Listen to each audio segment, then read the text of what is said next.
Hello दोस्तों, मैं आप सभी का स्वागत करता हूं आपके अपने यूट्यूब चैनल रेम्बो बाबा कंपटीशन में। हम पढ़ रहे हैं यूपी पुलिस एसआई 2025 के लिए मूल विधि, और मूल विधि में हम पढ़ रहे हैं जनहित याचिका। क्या पढ़ रहे हैं? हम देख रहे हैं जनहित याचिका के बारे में हम पढ़ रहे हैं। इसकी कुछ चीज़ों को हमने समझा था, शायद यहाँ तक पढ़ चुके थे। कहाँ तक कि जो भारत में इसका प्रारंभ कब हुआ और भारत में इसका प्रारंभ कब हुआ, और इसकी नींव वगैरह किसने रखी थी, जिसमें हम पढ़ चुके थे। कौन थे? जो VR कृष्ण अय्यर थे, वो इन्हीं ने क्या किया था, इसकी नींव रखी थी। क्या किया था? इन्होंने भारत में क्या इसकी नींव रखी थी।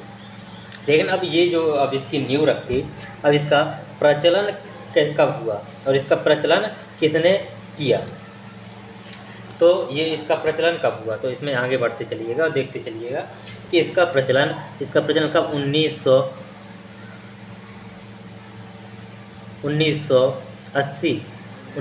के दशक में क्या हुआ। 1980 के दशक में, उसी से आगे लिखिएगा।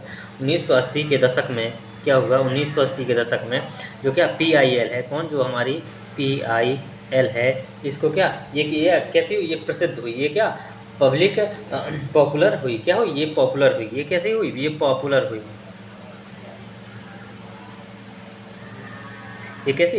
पॉपुलर हुई। क्या हुई? पॉपुलर हुई। कब? 1980 के दशक में ये क्या हुई? पॉपुलर हुई। और इसकी जो शुरुआत है PIL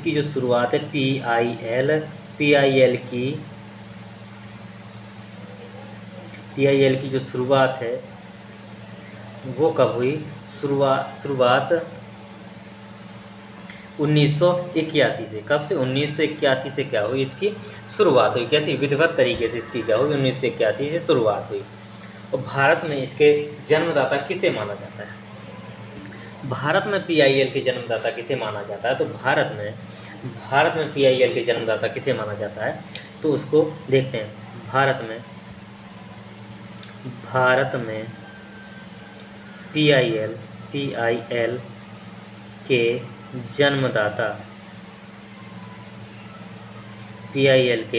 जन्मदाता कौन है? भारत में PIL के जन्मदाता किसे माना जाता है? तो भारत में PIL के जन्मदाता को, जो भारत की कौन है?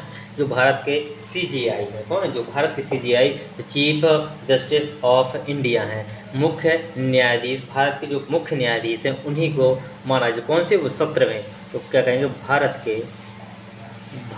के 17वें कौन से? 17वें CJI, या क्या कहेंगे? मुख्य न्यायाधीश, मुख्य चीफ जस्टिस ऑफ इंडिया, मुख्य न्यायाधीश कौन थे? मुख्य न्यायाधीश PN भगवती। कौन थे? PN भगवती थे। भारत में कौन थे? PN भगवती थे इसके जन्मदाता। कौन है? तो PN भगवती। क्या कहेंगे? PN भगवती, जो क्या थे? 17वें CJI chief justice of India थे। कौन से थे? 17वें। अब ये हो गया चीफ जस्टिस ऑफ इंडिया, इनको क्या माना? भारत में जन्मदाता। अब भारत में PIL की जननी किसे माना गया है? तो देखिए, पूछ लिया जा सकता है। भारत में PIL की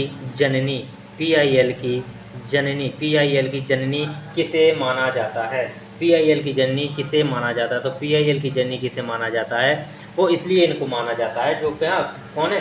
पुष्पा कपिला हिंगोरानी। कौन है? पुष्पा कपिला हिंगोरानी को माना जाता है। क्यों माना जाता है? क्योंकि इन्होंने 100 से भी ज़्यादा PIL दायर की। क्या की? PIL दायर की, इसलिए इनको क्या माना जाता है? भारत में PIL की जननी माना जाता है। तो किसको माना जाता है? कौन है वो? पुष्पा कपिला। कौन है? पुष्पा कपिला हिंगोरानी। कौन है? हिंगोरानी। पुष्पा कपिला हिंगोरानी है। कौन है? पुष्पा कपिला हिंगोरानी। इन्होंने क्या किया? इन्होंने 100 से अधिक, कितने? 100 से ज़्यादा, 100 से अधिक क्या की? PIL दायर की थी। क्या थी? 100 से अधिक इन्होंने क्या की थी? PIL दायर की थी। कितनी की थी? 100 से भी ज़्यादा इन्होंने क्या की? PIL को दायर कर दिया था। इसलिए इनको क्या नाम दे दिया? भारत में PIL की जननी इनको कहा गया। क्या कहा गया? भारत में PIL की जननी इनको कहा गया। अब देखते हैं आगे, आगे नेक्स्ट चीज़ देखते हैं कि PIL के संबंध में जो क्या सुप्रीम कोर्ट के नियम क्या हैं। PIL के संबंध में क्या, जनहित याचिका के संबंध में सुप्रीम कोर्ट के क्या नियम हैं। तो क्या देखते हैं कि PIL के संबंध में, इसके PIL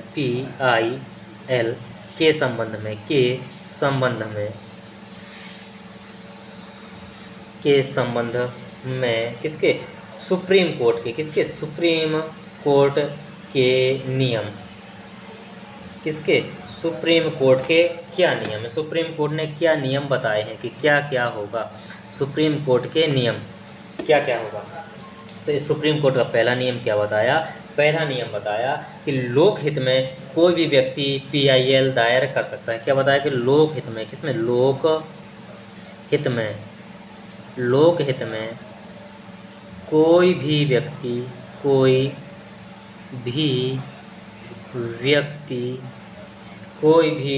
क्या कर सकता है? PIL क्या कर सकता है? दायर कर सकता है, PIL क्या कर सकता है? दायर कर सकता है। क्या कर सकता है? PIL को क्या कर सकता है? दायर कर सकता है। दूसरी चीज़ इसी में क्या बताया गया, इसी में दूसरी चीज़ बताई गई कि यदि कोई व्यक्ति क्या है, नहीं वहाँ तक पहुँच पा रहा है तो वो क्या कर सकता है? पोस्ट कार्ड से भी क्या कर सकता है? विशेष मामला हो कोई तो क्या कर सकता है? पोस्ट कार्ड या जो क्या पत्र याचिका है उससे भी क्या कर सकता है? वो दायर कर सकता है। तो किससे? पोस्ट कार्ड या क्या, पत्र याचिका से भी क्या कर सकता है? दायर कर सकता है। लेकिन क्या हो, कोई विशेष मामला हो। कैसा? कोई विशेष मामला हो, विशेष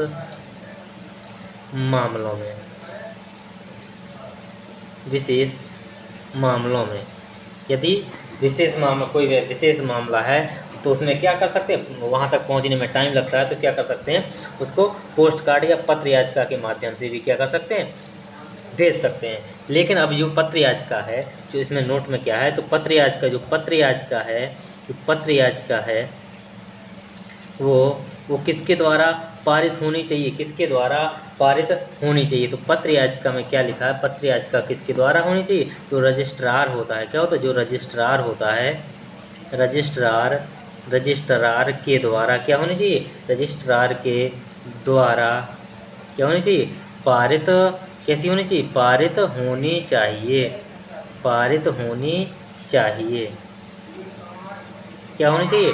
पारित होनी चाहिए। क्या? पारित होनी जरूरी है। किसके द्वारा? वो भी रजिस्ट्रार के द्वारा क्या होनी चाहिए? जरूरी है, पारित होनी जरूरी है। मतलब रजिस्ट्रार उसको क्या करे? अपने सिग्नेचर और मोहर ठोक के भेजे, तब जाके वो याचिका मानी जाएगी, मान्य होगी। चलिए देखते हैं आगे। और दूसरा इसका क्या है? तो तीसरा कौन सा? ये तीसरा नियम है। कौन सा? तीसरा कोर्ट का कौन सा नियम है? तीसरा कोर्ट, सुप्रीम कोर्ट का ने क्या नियम दिया कि सुप्रीम कोर्ट क्या कर सकता है? जो PIL है, सुप्रीम कोर्ट PIL का जो सामान्य शुल्क, इसमें क्या होता है? एक शुल्क भी तो लगता है। जब हम PIL भरते हैं तो क्या होता है? इसमें शुल्क लगता है। तो जो PIL के जो सुप्रीम कोर्ट क्या करता है, यदि सही है तो उसको लगता है ठीक है, तो वो क्या कर सकता है? जो सामान्य शुल्क है, क्या, जो सामान्य शुल्क जो कितना होता है? जो सामान्य शुल्क जो होता है 50 रुपये होता है। कितना होता है? 50 रुपये होता है। वह भी क्या कर सकता है? इसको भी क्या कर सकता है? माफ़ कर सकता है। क्या कर सकता है? इसको भी 50 रुपये को भी क्या कर सकता है? माफ़ कर सकता है। किसको? 50 रुपये को भी क्या कर सकता है? माफ़ कर सकता है। कौन कर सकता है? Supreme court. अगर उसको लगता है तो क्या कर सकता है? उस 50 रुपये को भी क्या कर सकता है? माफ़ कर सकता है।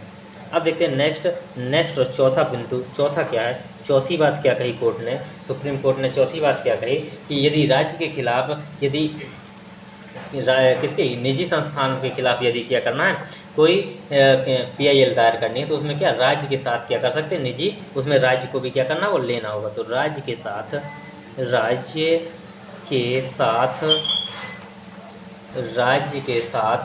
क्या कर सकते हैं? राज्य के साथ निजी मामलों या निजी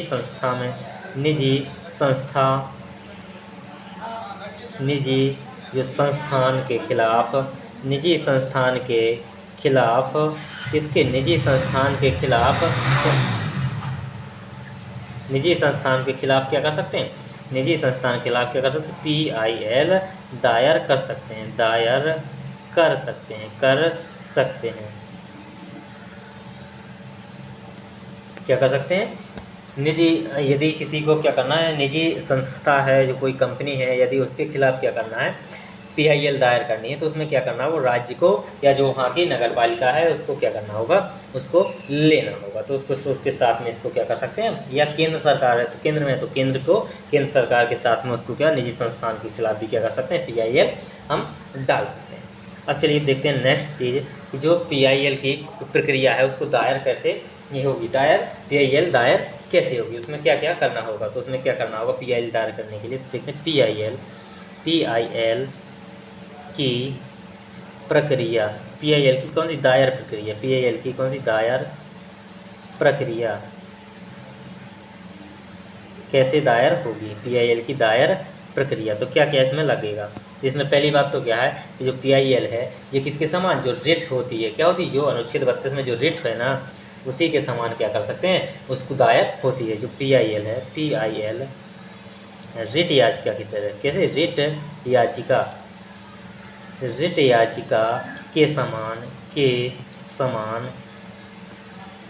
ही क्या होगी, दायर होगी, क्या होगी, दायर होगी, रिट याचिका के समान ही क्या होगी, दायर होगी। और जब यदि हम क्या करते हैं, सुप्रीम कोर्ट में हम जब दायर करेंगे तो क्या करना होगा, यदि हम किस में, सुप्रीम कोर्ट में दायर करते हैं, तो क्या जो सुप्रीम कोर्ट के मामले में क्या करते हैं, सुप्रीम कोर्ट के मामले में क्या करते हैं, दायर करते हैं, मामले में यदि हम दायर करते हैं तो हमें क्या करना होगा, सुप्रीम कोर्ट के मामले में हमें क्या करना होगा कि जो 5 प्रतियाँ उसकी, उसकी किसकी याचिका की क्या करनी, 5 कॉपी, 5 प्रतियाँ क्या होंगी, लगानी होंगी, लगानी होंगी। सुप्रीम कोर्ट में कितनी, 5 प्रतियाँ लगानी होगी, और हाई कोर्ट में कितनी, हाई कोर्ट में 2 प्रतियाँ, कितनी, 2 प्रतियाँ लगानी होंगी, प्रतियाँ लगानी होंगी, या 2 कॉपी, 2 कॉपी क्या करनी होगी, लगानी होगी। तो इस तरीके से क्या कर सकते हैं हम PIL फाइल कर सकते हैं। अब देखते हैं आगे, जो PIL के संबंध में आदेश, किस प्रकार के आदेश आएंगे, जो कोर्ट से क्या होंगे, PIL के संबंध में जो आदेश होंगे, PIL के संबंध में, PIL के संबंध में आदेश, PIL के संबंध में आदेश कैसे, 2 प्रकार के आदेश होंगे, कैसे, 2 प्रकार के आदेश आते हैं, कितने, 2 प्रकार के, 2 प्रकार के आदेश आते हैं, कितने प्रकार के, 2 प्रकार के आदेश आते हैं, कौन कौन, नंबर एक आता है किस टाइम, सुनवाई के दौरान,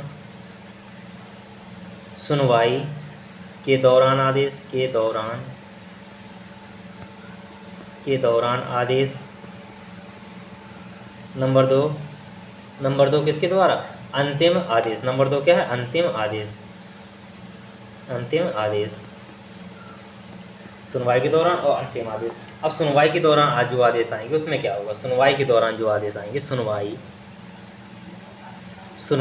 के दौरान जो आदेश आते हैं, क्या, तो जो सुनवाई के दौरान जो आदेश आते हैं उनमें क्या होगा, तो जो सुनवाई के दौरान जो आदेश आते हैं उसमें क्या, कौन कौन से आदेश आ सकते हैं, किसका, हर्जाना किसका आदेश आ सकता है, तो हर्जाना का आदेश आ सकता है, किसका, हर्जाने का आदेश आ सकता है, सुनवाई के दौरान किसका, हर्जाने का आदेश आ सकता है।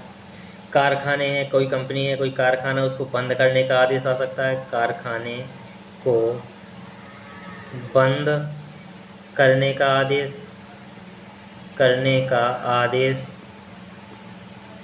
कारखाने को बंद करने का आदेश, या किसको, बंदी की जो क्या है उसको क्या, जो जमानत का आदेश हो सकता है, क्या, जो बंदा है, जो बंदी है, जो बंदी बनाया, बंदी की जमानत का आदेश, ये आदेश आ सकते हैं किस टाइम, सुनवाई के टाइम। अब कौन से थे, जो अंतिम आदेश होगा, क्या, अंतिम आदेश क्या आएगा, तो अंतिम आदेश में क्या, जो 2 नंबर के हैं, अंतिम आदेश में क्या आदेश आ सकते हैं, अंतिम आदेश में क्या आदेश आ सकते हैं, कि क्या आएंगे कि जो सुनवाई के दौरान जो आदेश आए हैं उनका पालन क्या होगा। सुनवाई के दौरान, अंतिम सुनवाई के दौरान जो आदेश आए हैं, जो आदेश आए हैं उनका पालन, उनका क्या हो, पालन हो। समय सीमा का आदेश, समय सीमा का क्या हो, ध्यान हो। समय सीमा का आदेश आता है, आदेश आता है। समय सीमा का भी क्या हो, आदेश आता है। अब चलिए देखते हैं नेक्स्ट चीज़ क्या देखते हैं।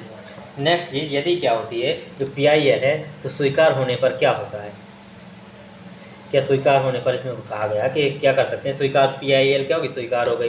तो स्वीकार होने के बाद जो सुनवाई होने के बाद क्या हम क्या कर सकते हैं, उसको वापस ले सकते हैं या नहीं ले सकते। तो एक पॉइंट लिखिए, क्या कर सकते हैं हम इसको, PIL स्वीकार होने के बाद या सुनवाई के बाद क्या कर सकते हैं हम, वापस नहीं ले जा सकती। तो क्या कहेंगे कि PIL है जो क्या है, PIL स्वीकार, PIL स्वीकार होने, या क्या कह सकते हैं, सुनवाई के बाद वापस नहीं ली जा सकती, वापस नहीं ली जा सकती। क्या नहीं कर सकते, वापस नहीं ले जा सकती। क्यों नहीं वापस ली जा सकती, यदि वापस ली जा सके तो क्या करें, लोग उसका दुरुपयोग करें, क्या करें, दुरुपयोग, मिसयूज करने लगें, क्या करें, मिसयूज करने लगें। यदि कोई क्या करता है इसका मिसयूज या दुरुपयोग करता है, क्या करता है, यदि कोई क्या करता है, यदि कोई क्या करता है इसका दुरुपयोग करता है,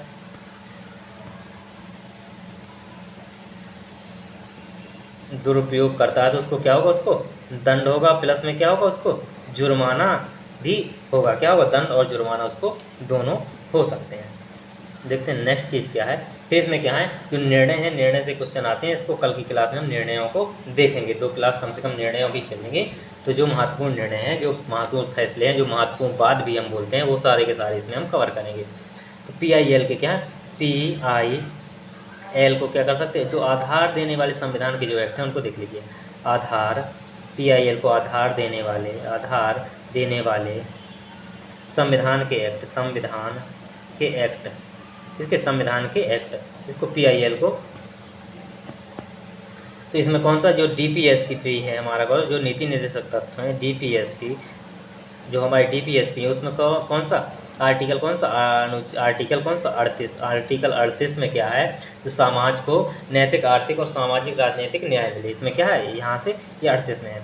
और आर्टिकल 39, आर्टिकल 39A, कौन सा, आर्टिकल 39 में क्या है, जो निःशुल्क, क्या है, निःशुल्क का है कि विधिक सहायता या फ्री में वकील की, किसकी, क्या कह सकते हैं, निःशुल्क